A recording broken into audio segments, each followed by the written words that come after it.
Ouvrons à présent le volet santé de ce journal. Près d'un mois après la réapparition de la maladie à virus Ebola, les partenaires techniques et financiers s'investissent aux côtés du gouvernement guinéen pour contenir cette pathologie. C'est dans ce cadre que l'UNICEF a remis ce mercredi un important lot de matériel et de protection individuelle à l'Agence nationale de sécurité sanitaire à travers le ministère de la Santé. Amara Bangora et Marcel Soumar nous signent ce reportage.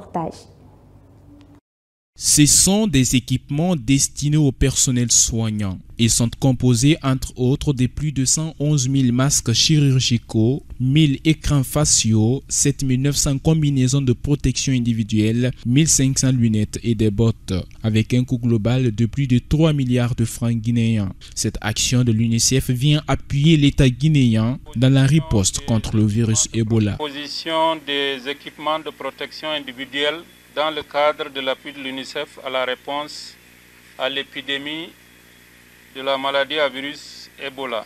L'acquisition de ces équipements de protection individuelle va permettre de renforcer la prévention et le contrôle des infections au niveau des formations sanitaires affectées pour une meilleure protection du personnel de santé et des patients. La République de Guinée fait face à deux épreuves épidémiologiques où le personnel soignant fait partie des plus exposés. L'apport de l'UNICEF vient combler donc le risque de contamination de celui-ci et augmenter sa capacité d'intervention. Cet équipement que nous recevons aujourd'hui, qui est destiné au personnel de la santé, et depuis le début de la maladie, on a plus d'une centaine de personnels de la santé qui se sont vus infectés par le Covid.